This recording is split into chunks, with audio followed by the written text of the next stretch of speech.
কেনিয়ার মাকুয়েনি কাউন্টির মুকুকু গ্রাম। গত ৩০ ডিসেম্বর সেখানকার বাসিন্দারা চমকে উঠল বিকট এক শব্দে। আকাশ থেকে পড়েছে ২ মিটার ব্যাসের একটি ধাতব বস্তু। আতঙ্কিত বাসিন্দারা দেখতে পেলেন প্রায় ৫০০ কেজি ওজনের বস্তুটি আংশিকভাবে পোড়া। ব্রিটিশ সংবাদ মাধ্যম মেট্রোর প্রতিবেদনে বলা হয়, মুকুকু গ্রামটি নাইরোবি ও মোজাম্বার মাঝামাঝি স্থানে অবস্থিত। সৌভাগ্যবশত বস্তুটি কোনো বাড়ি বা মানুষের ওপর পড়েনি। তবে অপ্রত্যাশিত এ ঘটনায় গ্রামবাসীর আতঙ্ক এখনো কাটেনি। তাদের কেউ কেউ মনে করছেন এটি পৃথিবীর ধ্বংসের ইঙ্গিত, কেউ ধারণা করছেন আকাশ থেকে পাঠানো আশীর্বাদ। কেনিয়ার স্পেস এজেন্সি জানিয়েছে বস্তুটি সম্ভবত একটি রকেটের সেপারেশন রিং, যা রকেট উৎক্ষেপণের সময় ব্যবহৃত হয়। সংস্থার বিবৃতিতে বলা হয়, এ ধরনের বস্তু সাধারণত পৃথিবীর বায়ুমণ্ডলে প্রবেশের সময় পুড়ে যায় বা সমুদ্রে গিয়ে পড়ে।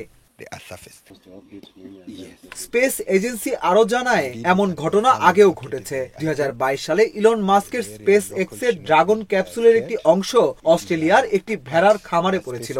ঘটনার পর কেনিয়ার স্পেস এজেন্সি, স্থানীয় কর্তৃপক্ষ ও নিরাপত্তা বাহিনী ধাতব বস্তুটি উদ্ধার করে তদন্ত চালাচ্ছে। এক প্রত্যক্ষদর্শী স্থানীয় সংবাদ মাধ্যম টুকুকে বলেন, আমরা দৈনন্দিন কাজ করছিলাম, হঠাৎ বিকট শব্দ শুনি, পরে একটি ধাতব বস্তু মাটিতে পড়ে। ওটা আমাদের ভীষণ ভয় পাইয়ে দেয়। আরেকজন বলেন, আমি ভেবেছিলাম কোনো বিস্ফোরণ। আতঙ্কিত হয়ে ভাবছিলাম, আজই কি পৃথিবী শেষ হয়ে যাবে।